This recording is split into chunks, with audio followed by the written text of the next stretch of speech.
Are you journeying through grief and needing a little extra support, inspiration, healing, and guidance? Join me in turning your losses into gains. Hi, my friend. I'm Tara Accardo, creator of the Losses Become Gains online community, blog, and now podcast. I'm an only child who lost both parents to cancer within 6 months of each other, followed by my sweet fur baby soon after. After all of this, I knew I was meant to do more with what I had been through. And now, that means supporting and empowering grievers just like you.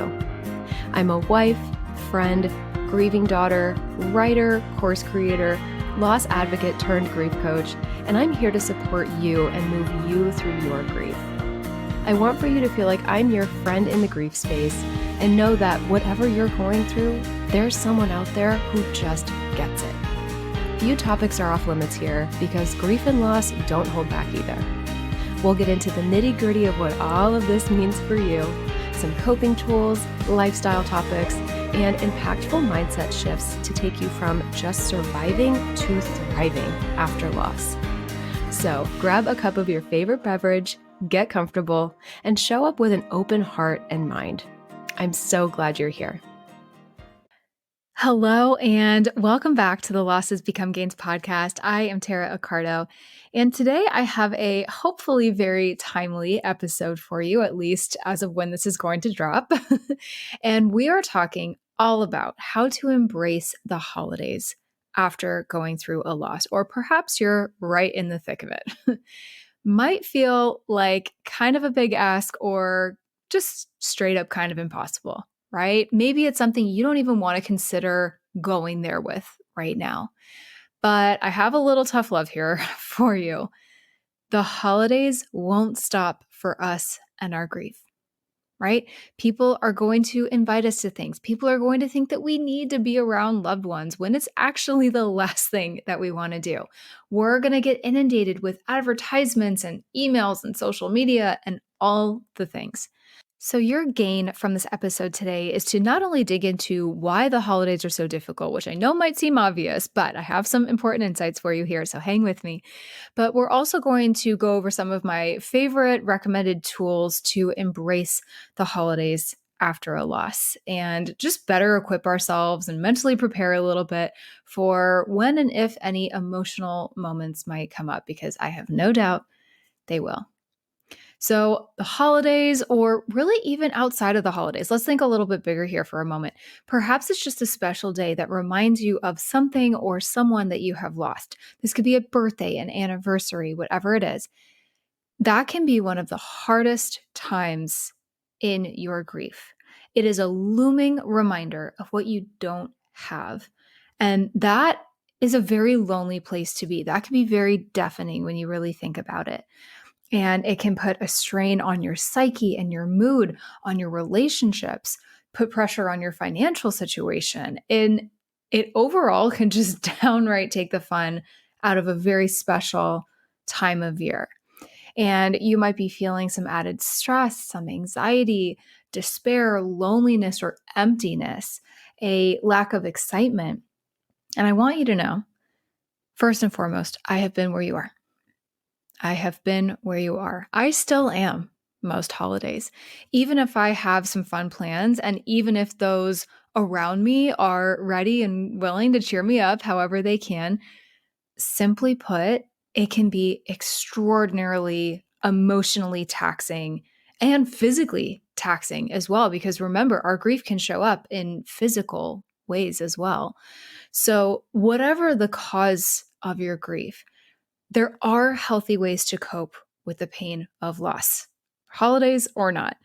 And these healthier coping strategies can help you come to terms with your loss just a little quicker, a little easier, and just make it a little bit more digestible, especially during the holidays. And it's really about finding new and deeper meaning and gratitude in the little things. And again, this episode is going to be more focused on the holidays here, but please, by all means, apply this to your everyday life because, as we know, grief is a lifelong process, right? It doesn't stop. So for those who are perhaps a little newer here or first started listening and haven't heard this part of my story yet, my mom died on December 9th, 2019 from esophageal cancer.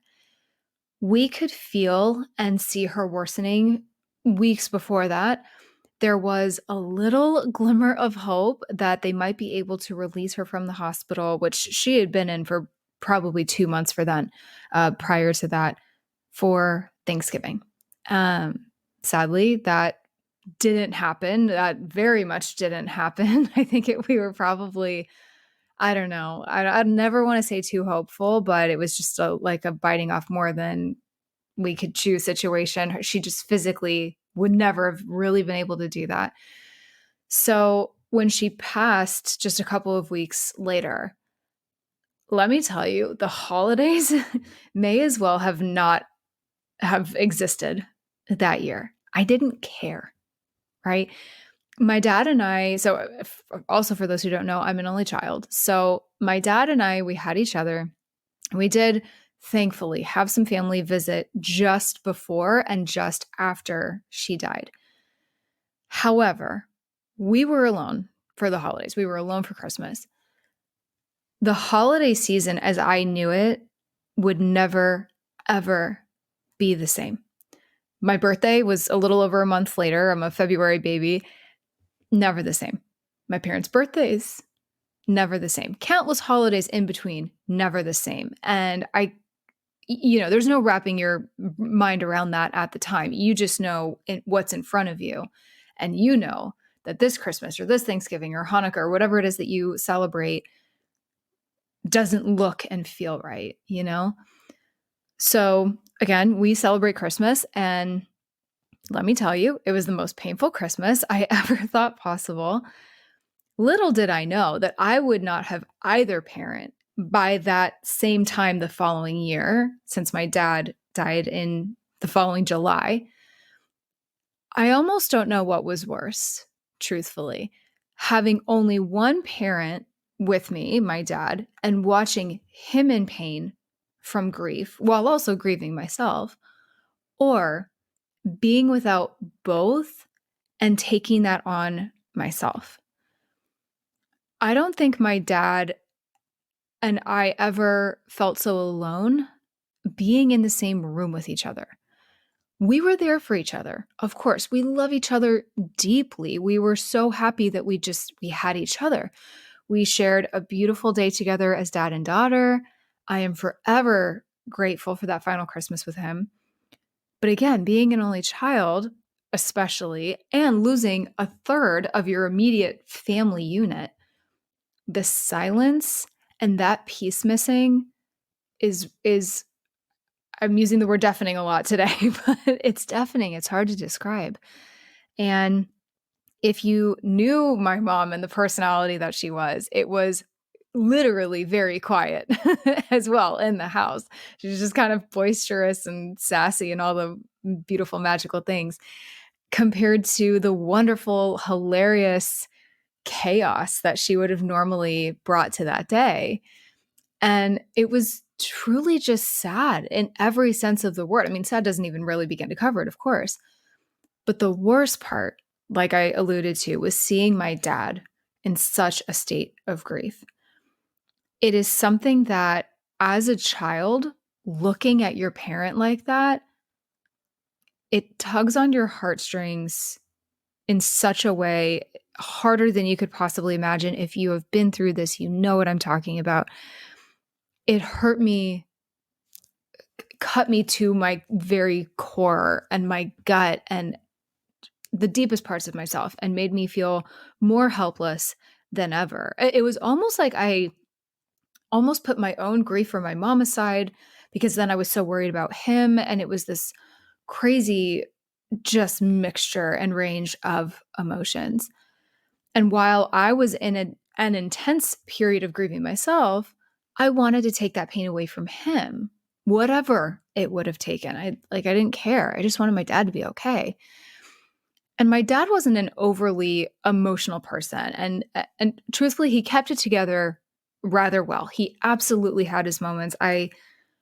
There's a handful of times in my life, and it's a very small handful, that I've ever seen my dad cry. And I'd never seen him cry more than when my mom died and afterwards. But more than that, it wasn't just oh, he was being emotional. I could tell there was a piece of his soul, a fiber, a key fiber of his being that was just missing. It was gone. I had lost my mom, but he had also lost his best friend and wife of over 35 years. One is not better than the other. This is not to compare, but one is certainly longer, a longer period of time knowing each other. It's just very different. So, I was trying to navigate what it meant as the daughter, but he was trying to navigate it as the husband, and painful. So painful. So the following year, when both parents were gone, I almost didn't know how to feel. Truthfully, I think I emotionally blacked some of it out, high subconscious coping mechanism. I spent Christmas with my husband's family.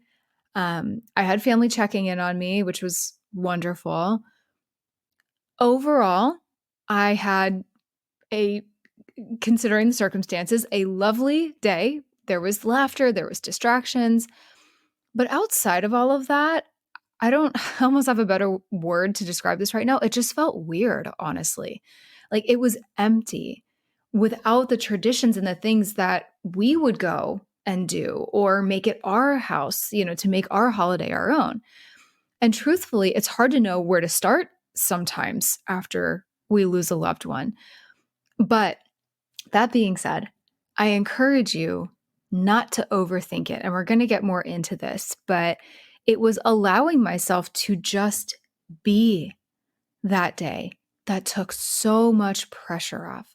And that is what I needed. It was like a gift that I gave myself that I didn't even know I needed that day.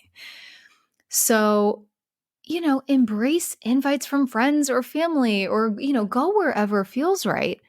But if that doesn't feel right, that's okay too. And we're going to touch on this more in a moment. But if you do feel comfortable being around people, be sure to surround yourself with people that leave you feeling joyful and supported and with a full cup.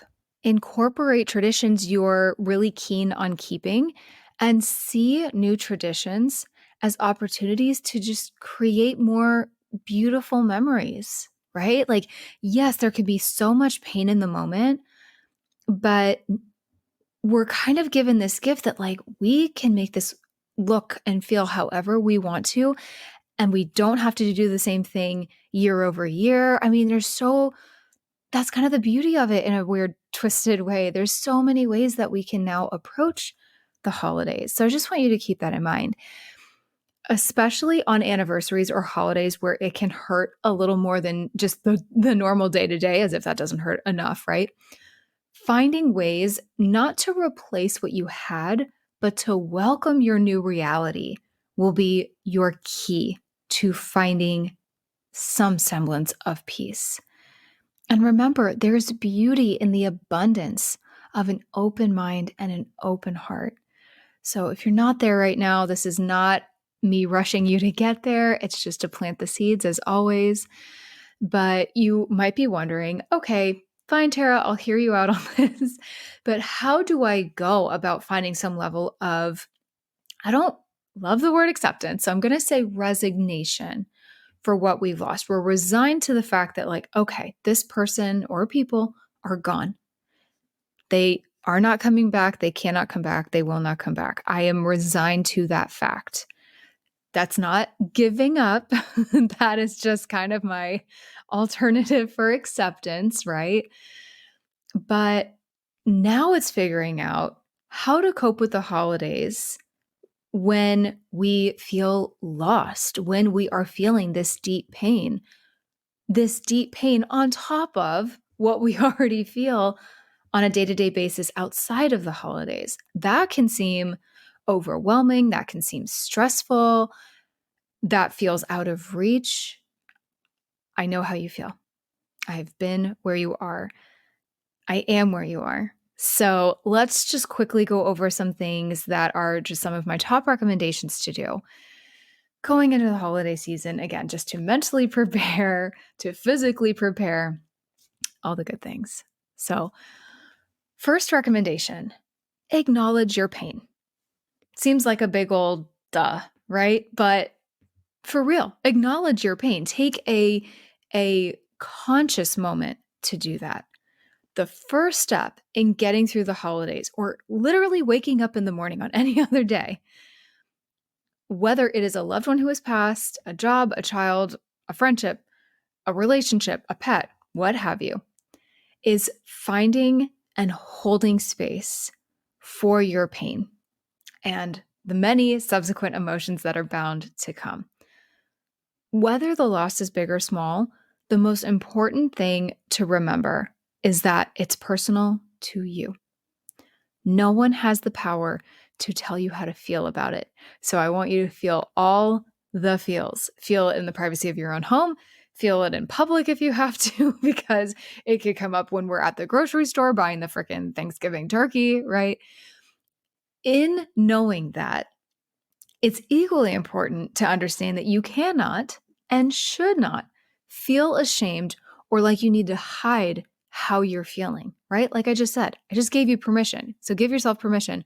Let it loose in the grocery store if you have to, right? Own your grief. The holidays are stressful and hard, even for those who aren't grieving sometimes. Acknowledge it's there if it's gnawing at you, period. Because the biggest disservice that you could do to yourself, for yourself, is to ignore what you're feeling or just what's going on around you, especially at a time of year when you may have otherwise experienced a lot of joy if your loss hadn't occurred, right? So we're kind of like we're filling in a lot of gaps here, and that joy, that lack of joy that we feel like we might experience is one of them. And remember, if you didn't realize this already, you're not likely only grieving the person or people that you've lost. You are grieving the feelings and emotions that would have accompanied their presence, the memories that you previously shared. That's how a lot of us get stuck kind of living in the past a little bit. I certainly did that.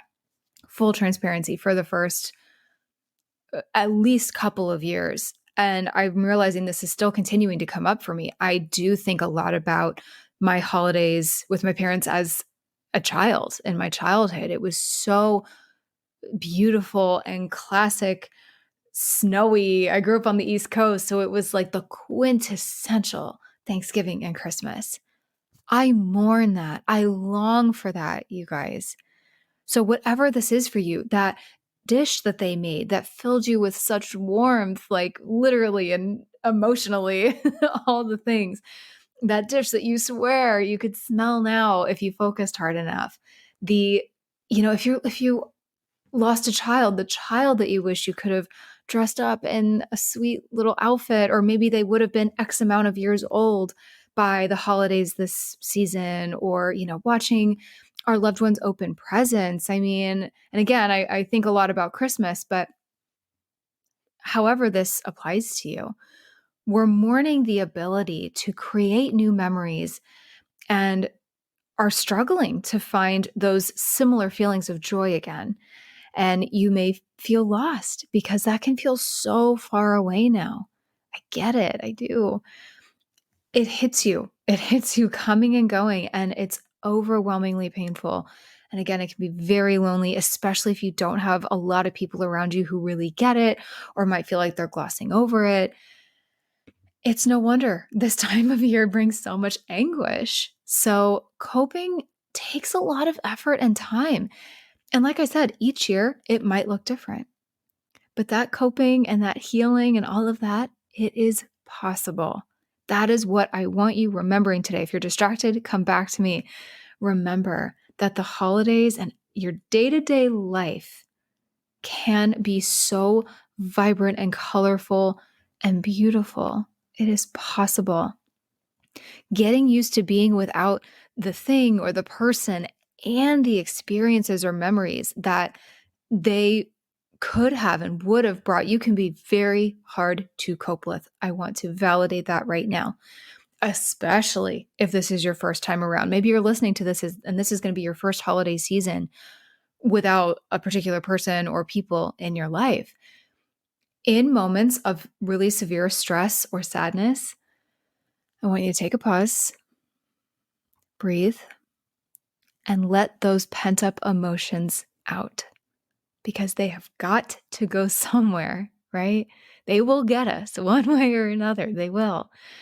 Whether this is simply letting your emotions out through crying or punching a pillow or going on a run or exercise. This is great for letting out pent up negativity and emotions and all of that. Hello, endorphins. It's all good stuff.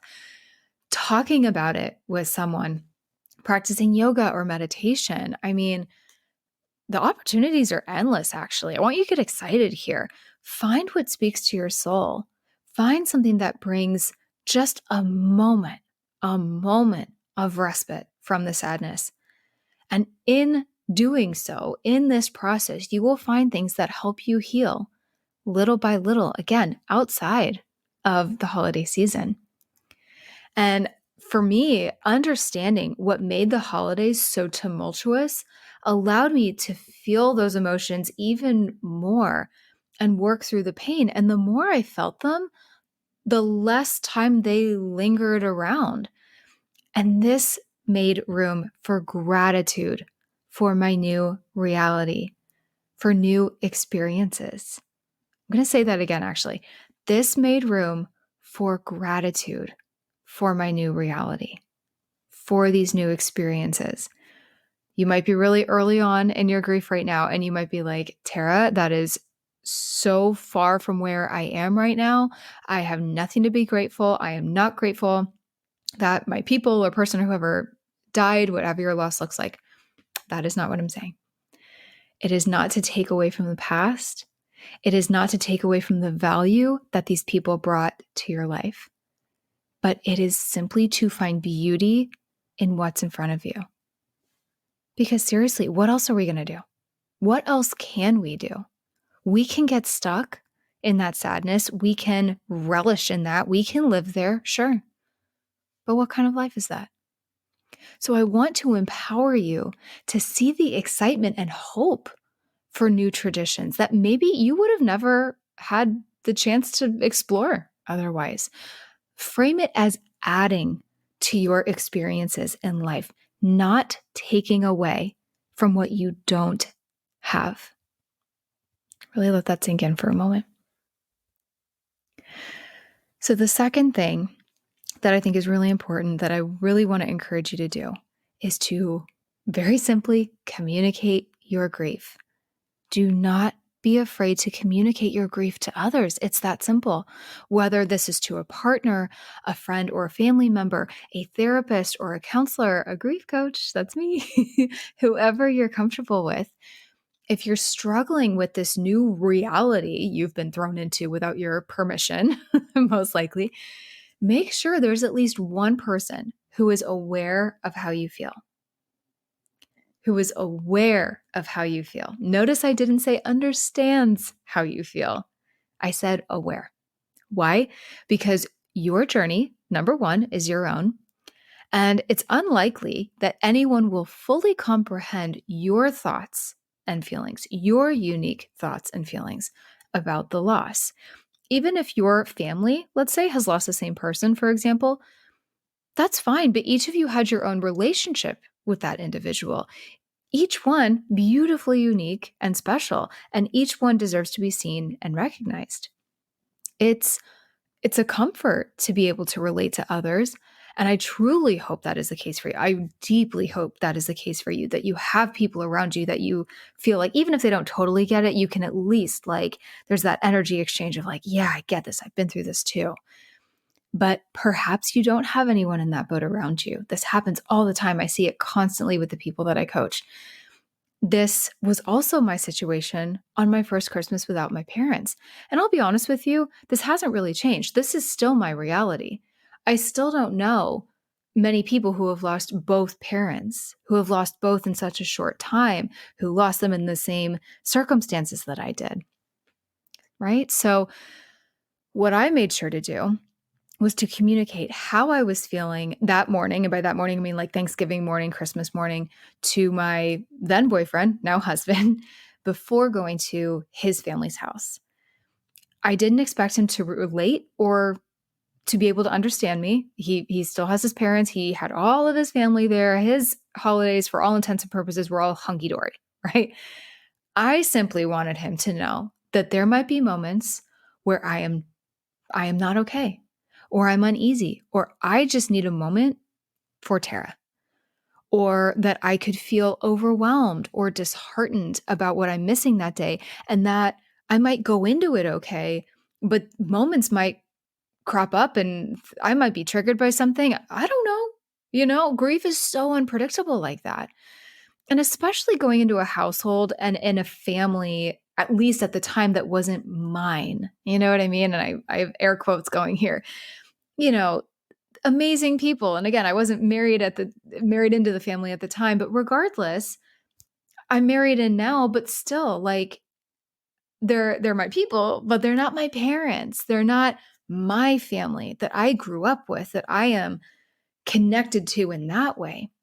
And that deserves to be seen and validated too. So if I ever needed to take a little break from the festivities, or just to have a moment by myself, or just get some freaking peace and quiet for a moment, or if I needed a hug and a little support from him, I would just pull him aside or whatever, and I would express how I was feeling. And by kind of giving him that heads up ahead of time, he wasn't surprised and he made sure I was okay. That's it. And it was so helpful. And I'm glad I thought of that ahead of time. But like that is something that felt like it came naturally to me. That was something I felt like I really needed to do.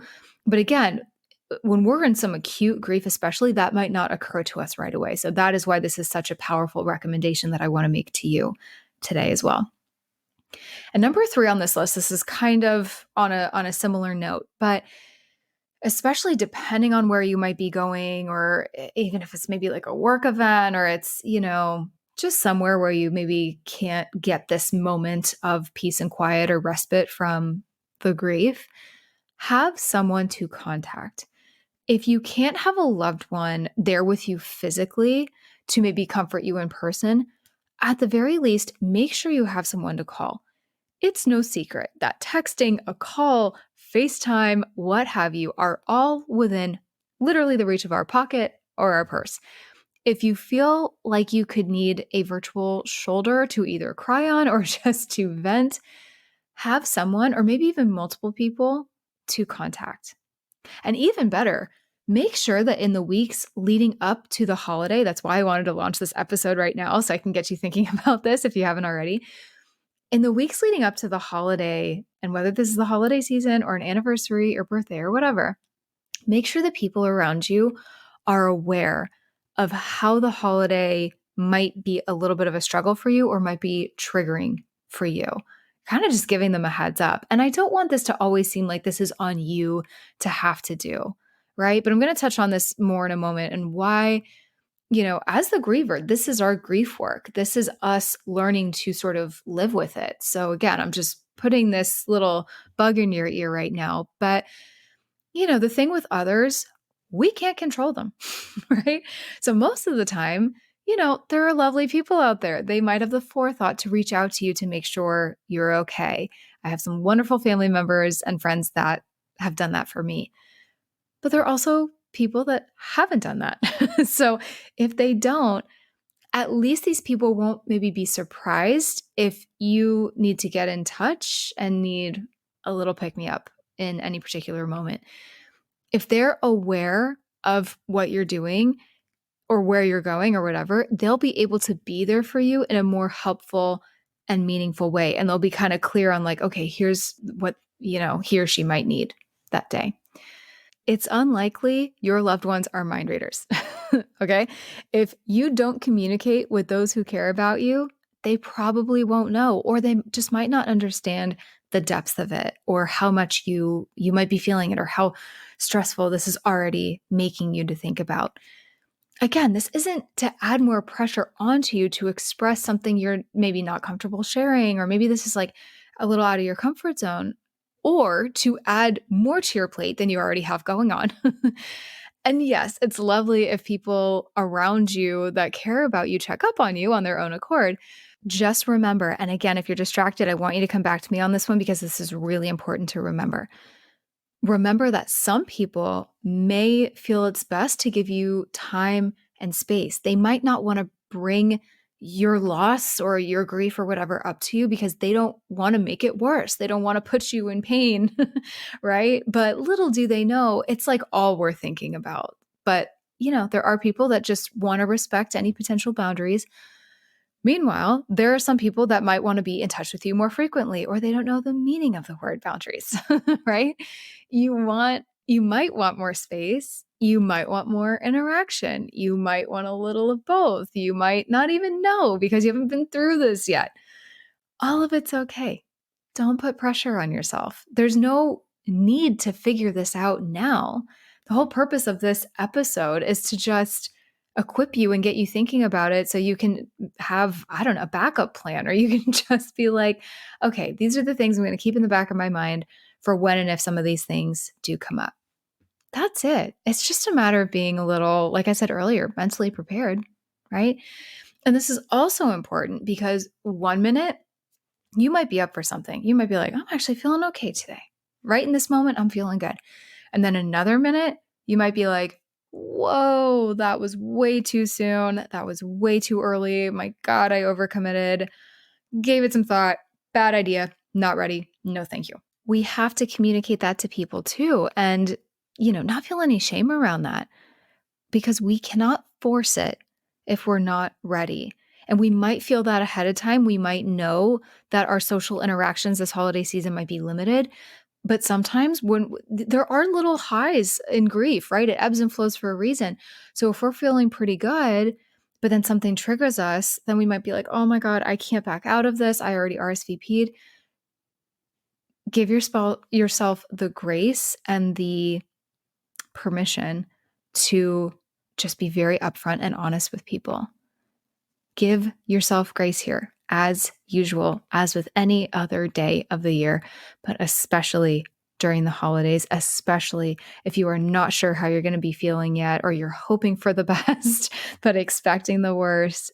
I know it's hard to predict. And on that note, this actually is a perfect segue into this next point here. Know your triggers. This can be hard because you might not even know what they are yet. So, just so you know, I have a whole episode specifically on understanding your triggers. That is episode 15. I will link that here in the show notes, but you can also go check that out. I would love for you to dive into this episode if you haven't already, or if this is something that you are struggling with, or maybe you're simply curious about what grief triggers specifically even are, how can they affect us, and more importantly, how we can handle them in the moment. And it's an amazing episode. I really want you to check it out. I truly feel like the triggers we experience while coping with any kind of grief in particular is especially intense, and it is never acknowledged enough. They can happen so fast. They can come on so strong in the weirdest places, in the strangest situations, in places we don't expect, especially in early stages and especially during the holidays. Something that is good to prepare for are the different, and like I said, sometimes unexpected, that emotions and triggers that could come your way. It could be, seriously, guys, it could be something like a dish or a certain cake that is served. It could be a smell that fills the house of wherever you're at, an ornament, a menorah, whatever this looks like for you, but just something tangible that holds special meaning. Or maybe it's not something tangible, and maybe it's a tradition itself, or an activity, or just the weight of something or someone being missing from your holiday season. That can simply be a trigger in and of itself. So being aware of what some of these could be, or at least just giving a little thought, and bracing yourself a little bit ahead of time, and knowing how to cope with these triggers will make the holiday season far more bearable, I promise you. So, fourth on the list here is to just take care of yourself mentally and physically. I know this one might seem obvious too, and you might be like, yeah, I know I need to do this, but I cannot stress this enough.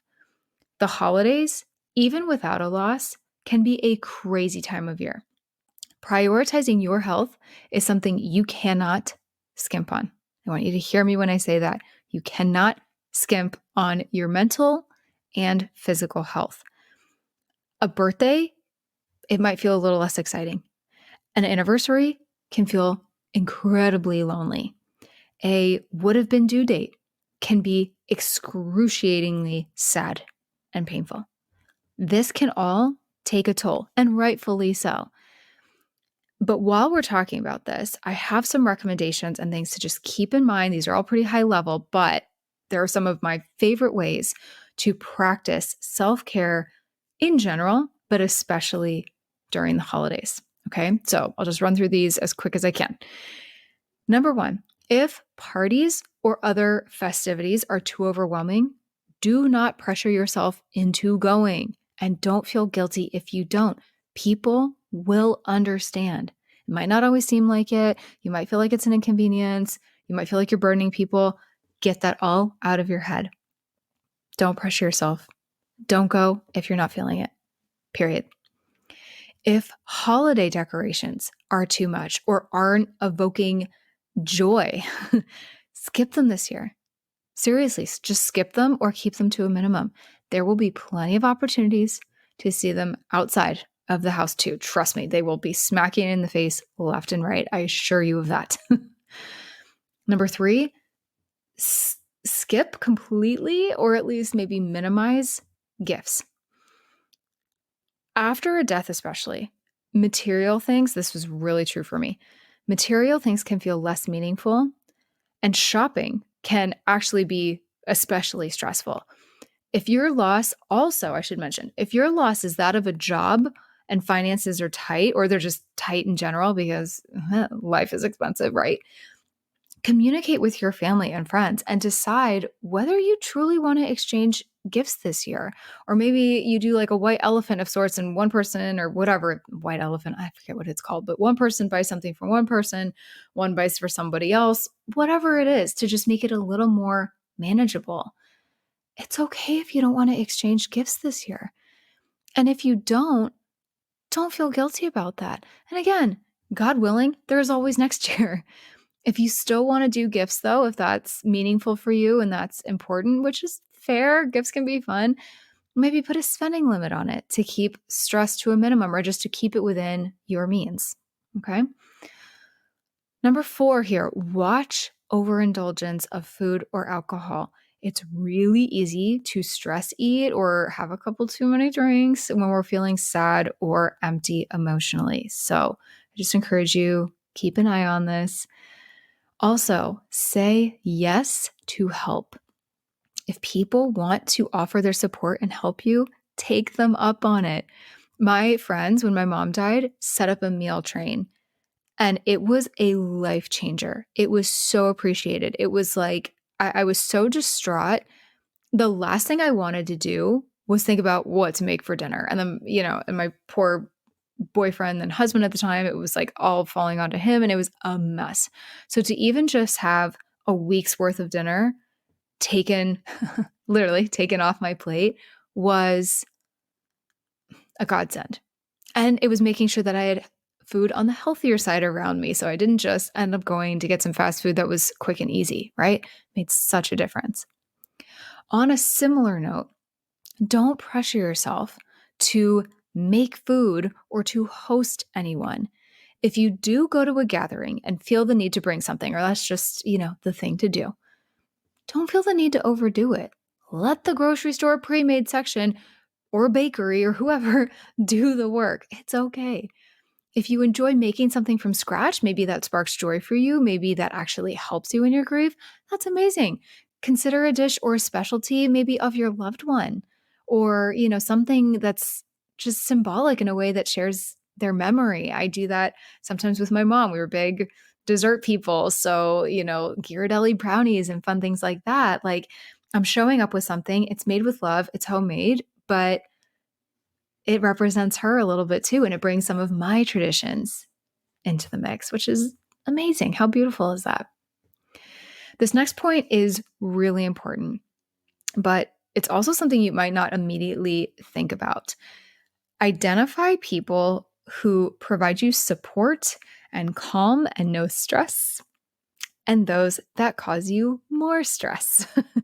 Try to spend time with the former group and, at least for a little while, take a step back from the latter. The holidays can be overwhelming as is. And having people that add anxiety to your plate, you do not need any kind of negative or overwhelming energy around you on top of what you're already feeling.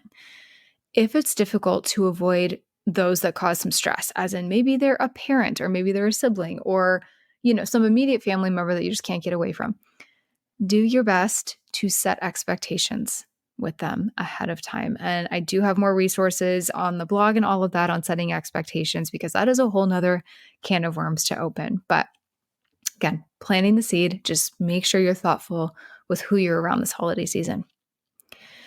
Next is to create some quiet time for yourself. I've talked about this already. This worked really well for me, at least. The holidays can be really hectic.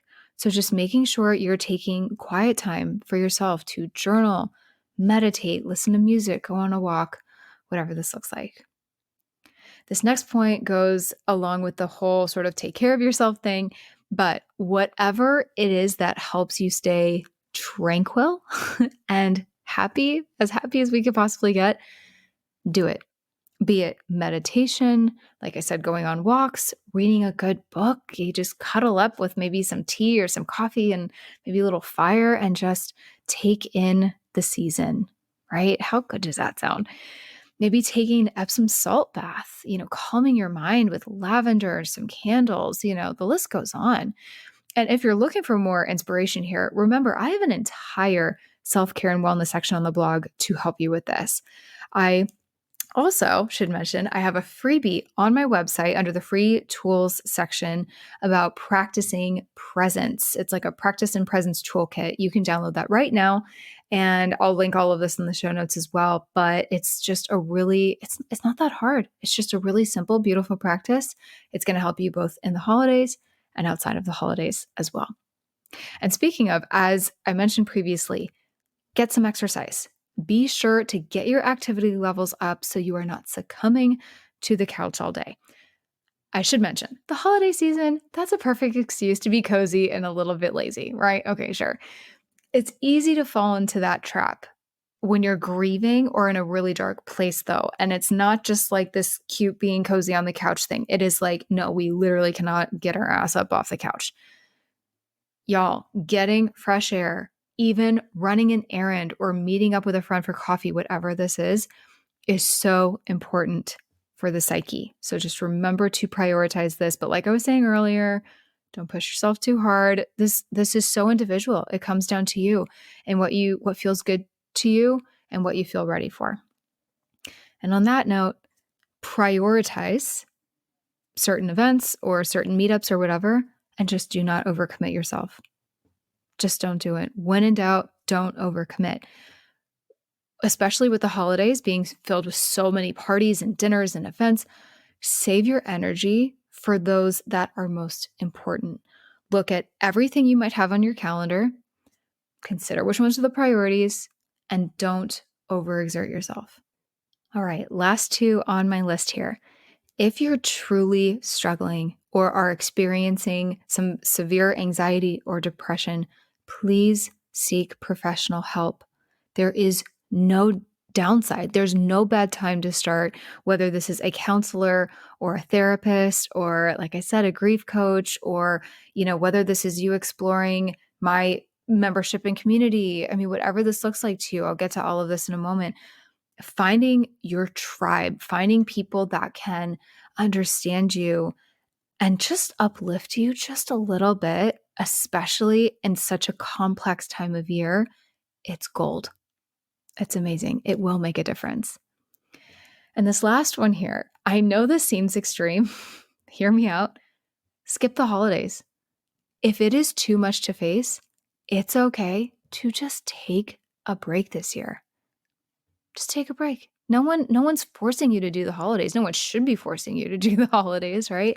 If you're not ready. If there's a way to either just not participate. I'm not saying go just like, hide in a hole or again, just succumb to your couch. I want you to like push yourself here a little bit. But think about this. Like, if the holidays are just too much, limit your participation. Or if there's a way to simplify the holiday first, as opposed to just being like, nope, closing the door on the holidays. I don't care. Look at simplifying the holidays first. Look at ways to do that and just start there. You might find a way that makes it feel a little more digestible for you, a little more palatable, at least. And last here, I just want to mention, finding ways to honor our loved ones during the holidays. When it comes to the loss of someone special, finding a way to honor them or keep their memory alive can feel very overwhelming. There are days where sometimes it just never feels like enough. No matter what we do, it just doesn't do them justice. Trust me, I've had those days. It honestly could actually make you feel worse too, especially if it's a stark reminder of their absence. I've definitely had those days as well. I'm just trying to cover all the bases here. The holidays, an anniversary, a birthday, a due date, you name it, can be one of the most difficult times of year in general, let alone finding or trying to find the perfect tribute to pay your respects to this loved one. I have an entire blog post actually that is also linked in the show notes that is dedicated specifically to this topic. It gives you 23 ways to honor your loved ones around the holidays. And so I hope this gives you just a little bit of inspiration on ways to maybe continue keeping their memory alive for years to come if you're kind of struggling with this and sort of where to start or finding something that feels right. I also want you to remember to mourn it and feel that deeply. This means releasing the emotions that come up for you, like we talked about earlier. My first Christmas, especially, I missed waking up to my parents and seeing them first thing in that warmth that filled our home with their energy and their presence. And then also, the breakfast that we made and the smell of coffee that swarmed the house and the Yule log channel that we would play on the TV in the years, especially that we didn't have a fireplace, right? How we opened gifts together and just how special and intimate and fun that was. The afternoon walk that we would go on. All of that. That is no longer my reality. That's gone. You guys, that's hard. And whatever this looks like for you, we all have our special traditions. We all had our special things. That is that can put us in such a state of longing and can make our grief so much worse. And that can really get us stuck living in the past, as I said.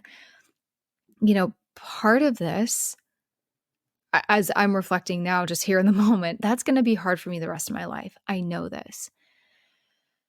But that morning, on Christmas morning, whatever morning it is, again, this could be a daily thing, that I wake up, I take some time to remember those things. I don't shy away from remembering, mostly because I never want to forget those happy times at all. So allowing myself to feel those emotions and work through the pain, frankly, physical, emotional pain, made room for gratitude for those experiences. The fact that I even had them in the first place, the fact that I am so blessed and I am so fortunate to have had such loving and caring parents that I even have memories like that in my memory bank, in my brain. There are people out there that are not that lucky, right? So think about what you have around you that you have to be grateful for. And as I mentioned, there's excitement and hope for new and exciting experiences and traditions that we never would have had otherwise. So I want you to remember, I really want you to walk away with this message today. It's okay to be happy too. This doesn't diminish how much you love and miss the person or people who aren't with you on these particular holidays. If it's not a person, whatever loss is now behind you and whatever you're facing, all of these I want you to see them as opportunities, all of these exciting opportunities and memories to be made that lay ahead of you. That is a gift. You can argue with me about this if you want, but that is a gift. So don't feel guilty for the joy that you do find this holiday season, because you might end up finding some joy. You might, oh my gosh, end up laughing. You might end up smiling. You might actually have a beautiful time. You never know. So enjoy yourself. The holidays, yeah, they might be tough, but there will also be love and joy. And we don't need to go into it with a negative mindset. We don't need to go into it thinking that it's going to be all doom and gloom and, oh my God, there's no point, and I just want to crawl in a hole and die. I understand that mindset. I do. I've been there big time. But there is a shift that we can make. And it is all these baby steps. It's everything that we have talked about today that helps us get there. And it is believing that it's possible. Remember, you become what you believe. The last thing I want to mention here, and I've alluded to this a little bit, is finding your tribe. And what I mean by that is finding a community, a tribe of sorts, to help you through this, to be there for you. While there was and is so much joy around me at, for example, my husband's family's home that first Christmas without my parents, and every year since then, especially that first year, I was not on the same holiday cheer level as everyone else was. Not even close. I put on my best smile. I put on a cute outfit, which did make me feel better. I'm not going to lie. It did help. I would also take moments here and there when I needed them. Like I was saying, I FaceTimed with family. I checked in with other friends who have also lost their dads. I have a couple very close, some of my best friends who have also lost their fathers. So I always we just do a little check-in with each other more than usual. And that was my holiday. Another aspect of my holiday, I kind of just mentioned this, but my family and we would go on like afternoon walks or whatever. Love my husband's family to death. They're amazing people, but they're not walkers. They don't go out for afternoon walks. That's not a thing that they do. They are, Christmas and Thanksgiving, everyone's couch potatoes. It's like football, being together, all the things. That's fine. They don't have to go on walks. They don't have to adopt my family's traditions and everything. But I'm not giving up my walks, and I am standing firm on that. And that is a personal conviction of mine. I like walking. I am a walker. If you know this about me, if you've seen some of the things I posted or talked about on here, walking has saved me. It is something that my family and I did together, especially my mom and I. It's a sacred practice to me. And I'm not giving that up on my holiday. That first year, I went on a walk by myself. My husband didn't go with me. He wasn't in the mood. He didn't really want to. And I'll be very honest. I know some people might be like, seriously, he didn't go on a walk with you? Did he not understand how important that was? No, he didn't. He didn't, but that's okay. And I also didn't really communicate that. And I'll be especially honest here. I wanted to go by myself. I needed to go by myself. I needed that moment. I needed that short time frame to be me and be with myself and honor myself and my traditions and my family. And that was my very bittersweet. I know this sounds very sad and probably very lonely, but I actually felt so fulfilled and I felt joyful. And I'm pretty sure I shed a few tears and some things, but I was okay. It was exactly what I needed. And I felt so empowered that I did that for myself. It was a gift that I gave myself that day. And as of this recording, I'm about halfway through my pregnancy with a baby girl. That is something I'm going to do with her. Hopefully she wants to go with me, at least for the first several years of her life. She's coming with me whether she wants to or not. But it's something that I can now share with her and pass down to her. And it's going to become our little family's traditions. That's the way that I'm choosing to see this. You guys, it's a choice. It is a choice how we approach our grief. It is a choice how we choose to approach the holiday season. It's all within us. We don't have to go into it with negativity. We don't have to assume that it's just going to be a shit time of year. We don't have to do that to ourselves. So I'm just encouraging and empowering you today to own your holiday season, own your grief. And to come back to this, finding a tribe here for a moment, I know I got off on a little tangent there, but I think it was an important one, and hopefully it was impactful for you to hear. But also, find your tribe and actively be there for one another. You show up for other people, and other people will show up for you. I have no doubt this will help you. Maybe you will even find a little mini tribe through Losses Become Gains.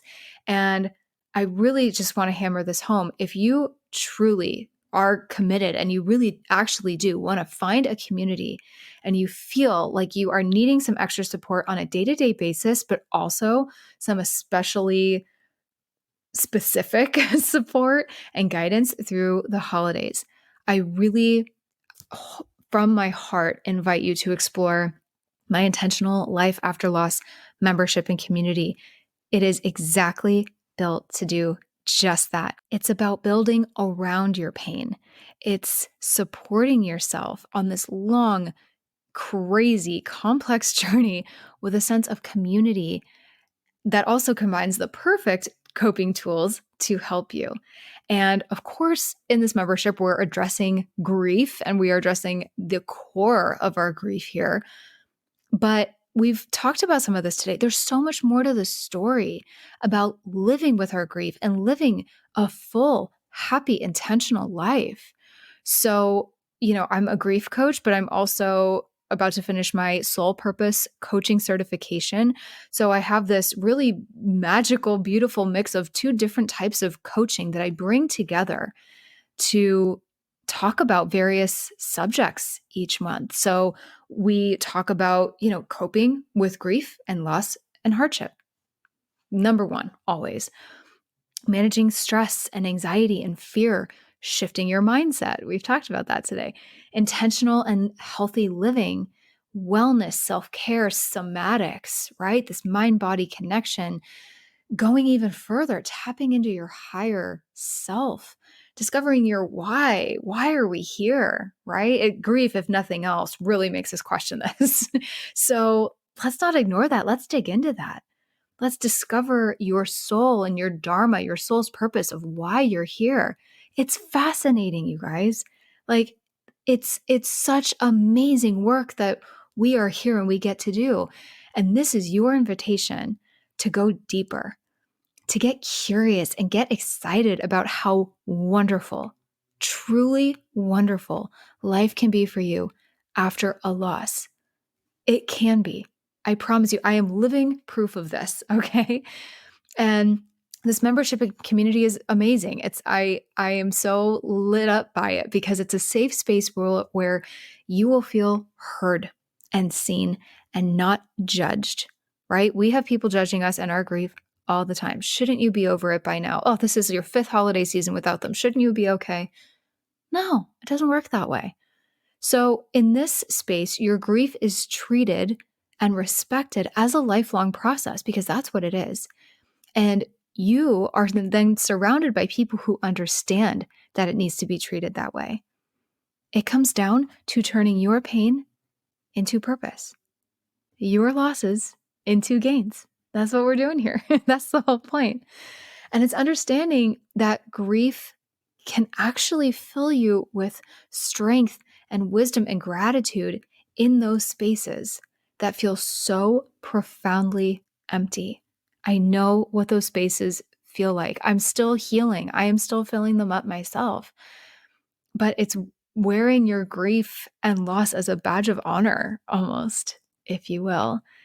And when I was designing this membership, just so you know, I thought of every aspect of my healing journey that helped me get to the point that I'm at and what has been useful and also what has been life-changing for grievers that I have coached as well. I'm keeping all of these things in mind.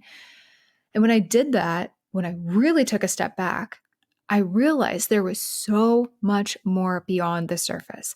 That is why I wanted to integrate all of those topics into it that I just mentioned. So again, we're going deeper than our grief here. And I think that's so important because it's not always just about the grief, right? It is about, okay, this is the darkness. This was the dark night of the soul that I've been through. And how we can kind of come out of this mud and out of this darkness. I always like to think of a lotus flower, right? How it is just created and grows through this absolute darkness, but it blooms into something so absolutely beautiful and serene. And you wonder how it came from those beginnings. That can be you. You can be this beautiful little lotus flower. That's what I want to share with you. That is what I want this membership to be about. And it's content and it's community and it's live coaching and Q&A calls too. Again, bringing in this community aspect to it that speak to your soul and challenge you a little bit, because we do have to be challenged in our grief. I hate to break it to you, but we do. And it's making a long lasting impact on your emotional and physical too. We touch on all of it. Well-being. It is finally feeling hope and progress. That is the whole point. And I want you to imagine just for a moment as we're wrapping this up, just take a moment and imagine how different you could feel between this holiday season and next holiday season if you took that next step. I can't even tell you what night and day I feel from my very first year of the one losing my mom when my dad was still alive, the year after that when both parents were dead, and now. Such night and day. If you took a step in the right direction and simply put your hand out and said, yeah, I need some help. Not only do I need some help, I choose help. I choose to take action for myself and those around me.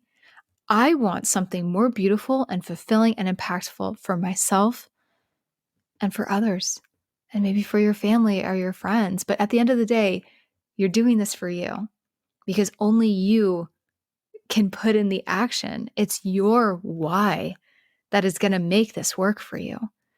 That is what you're doing when you step into this membership and community. And again, I keep talking about gifts this year, right? And it's not these tangible gifts. It's this transformation, this spiritual gift that you're giving yourself. And it is one of the most beautiful things you could possibly do for you. Also, just to mention, speaking of gifting, I guess, you could also gift up this membership to a friend. Maybe this is something that maybe you're hearing this right now and you're like, oh, I'm not sure I'm there, or I'm not sure this is totally right for me, which by the way, if that's it, or if you're on the fence, let's have a conversation. You are welcome to DM me. You're welcome to email me, lossesbecomegains@gmail.com. If you're having any reservations about this, just want to throw this out there because I want you to feel totally comfortable going into this membership. If you have any questions, let's talk about it. But also think about this. This might be appropriate for someone around you who could really use it or really benefit from this.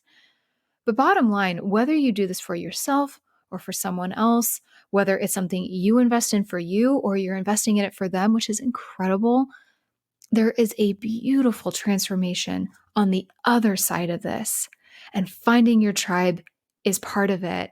And also having these more tangible coping tools that I provide you, exercise and prompts, video content, all in a really digestible way. And ultimately guidance from a grief coach, right? That's me to just help usher you along. But it's baby steps because this is a tough process. This is an overwhelming process, but it's one that I am super excited for you to be a part of. If this resonates with you, and I welcome you with open arms, and I have no doubt that you are going to feel lighter. You are going to feel a sense of optimism and joy and hope, perhaps more than you have felt in a long, long time. I have made this work for myself. I have made this work for other people that I've coached. I want this to work for you too. And I have no doubt that it can and it will. So more information on all of this is linked in the show notes. If you want to learn more, I highly encourage you to check it out. If anything we talked about today in this episode helped you, if it resonated with you, I'd love to hear about it. I'd love to hear just your thoughts going into the holiday season. So as always, my inbox and my DMs and all the things are open to you. And I really just hope you found this episode to be a timely and helpful resource and reminder as we go into the upcoming holiday season. And as always, no matter what, the Losses Become Gains community, both in the membership and also out of the membership, just on Instagram, wherever, is always here for you. So with that all being said, thank you so much for hanging out with me. I am sending you just huge, huge, massive hugs and lots of love and positive vibes going into the holiday season. And I will see you in the next episode. I am sending you a huge thank you for tuning into today's episode, my friend. I'm so grateful you're here and for the steps that you're taking to heal your heart, open your mind, fulfill your soul, to learn, grow, and evolve, and move through this crazy thing called life in big, beautiful, impactful ways. Visit lossesbecomegains.com for my blog and for more coping tools. Explore my Grief Becomes Gains online course if you need some extra grief support and coaching. And be sure you're following along on Instagram and Facebook at Losses Become Gains podcast. I love seeing new faces, meeting new people, hearing your story, and supporting you however I can. And remember to always keep asking yourself, how will I turn my losses into gains today? I'll catch you in the next episode.